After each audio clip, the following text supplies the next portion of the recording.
Жизнь не кино, второго дубля не будет, истина которой не нуждается в подтверждении. Но при самых сложных обстоятельствах возможен перемонтаж. Так считают в «Доброй Казани», говоря о том, что если в трудной жизненной ситуации и начнешь жизнь с белого листа, то поменять собственный сценарий вполне реально.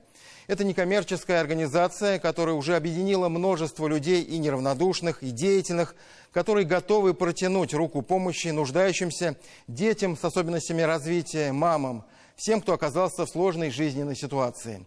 «Добрая Казань» стала центром, где концентрируются и ответы на запросы общества, и рождаются новые проекты. От благотворительных акций до путевки в жизнь. Из самого сердца «Доброй Казани» Татьяна Тимошенко.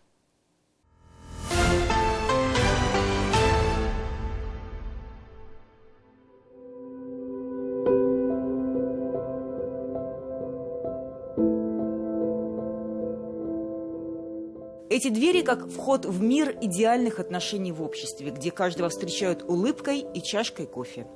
Мне нравится бариста, профессия. Почему?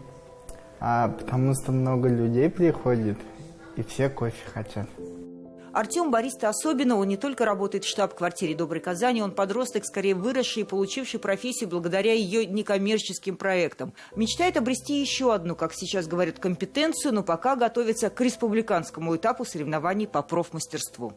Когда возникают вопросы, с которыми не справляются наши кадровые центры, то мы всегда оказываем помощь, поддержку.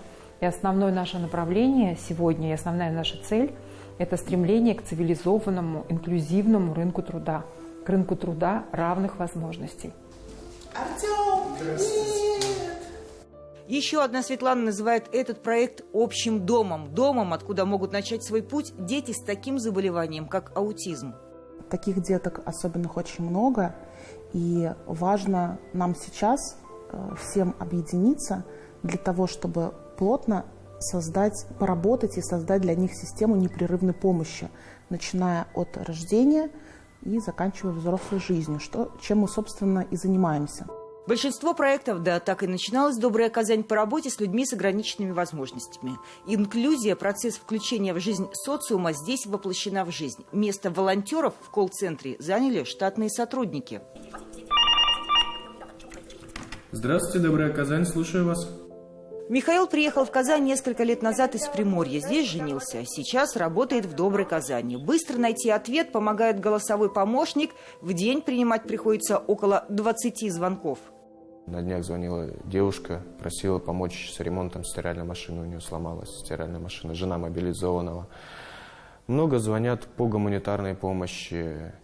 Куда приносить, что приносить. В Казани очень здорово на самом деле. И в том числе в плане людей. Очень люди отзывчивые, очень подходят, часто спрашивают, помогают, предлагают помощь. Это пространство открыли полгода назад с участием Раисы Республики. Сам проект реализуется по инициативе мэра Казани как один из 12 приоритетов развития города. Тогда само НКО переехало из офиса размером всего 8 квадратных метров сразу на 500 современного офиса. Планировали, что общую крышу обретут 100 некоммерческих организаций, но план за полгода уже перевыполнен. Сейчас в некоммерческом объединении 112 резидентов. Благодаря «Доброй Казани» запустили проект по медосмотру для мам особенных детей, у которых нет на себя никогда времени. Благотворительный фонд «Аль-Пари» работает уже 17 лет. Помощь направлена на мам, бабушек, в одиночку воспитывающих детей-инвалидов. И за эти годы сложилось целое сообщество, где каждый вносит свой вклад по силам и возможности. Мастер-классы для детей, распределение сборов в торговых центрах для детей, бьюти-процедуры для мам и маленький выходной, хотя бы в виде горячего готового обеда. Многие сами включаются в работу. Марина – одна из самых известных волонтеров Казани. Когда-то, потеряв здоровье, она пришла в «Аль-Пари», не усидев дома и предложив свою помощь, а в ответ получила поддержку фонда. Сейчас у нее самой несколько проектов. И я привлекаю ребят из проблемных семей в волонтерскую деятельность. Есть те, которые действительно заинтересовываются и видят те возможности, которые дает вам волонтерство. Это и путешествия, и образование. Добрым быть просто. В этой фразе не слышен знак вопроса или восклицания. Здесь слышно утверждение без всяких сомнений. стать тем помогатором для фондов, которые смогут именно дать какие-то инструменты для того, чтобы благотворительность развивать дальше. И вторая история, это очень бы хотелось, чтобы люди с инвалидностью, которые добились в жизни, да, чтобы они тоже на нашей территории проводили уроки доброты, приезжали, рассказывали, кто они, что они. Вы выгораете лично? Ну, конечно, я человек, конечно, выгораю, да. Но у меня есть один очень классный метод, эффективный. Меня научили, что если устаешь, нужно заняться тем, чем никогда не занимался. И я в свое время входила на стройку и кирпичи клала, потому что я этим никогда не работала. Ну, вот так вот я расслаблялась в свое время. Вот. То есть можно дать совет казанцам, кто выгорел у себя на работе в офисе, прийти к вам и стать волонтером? Да, если кто-то строитель выгорел, можно прийти к нам и попробовать себя у нас. Да. И тогда, возможно, Казань сможет гордо назвать себя еще и столицей благотворительности.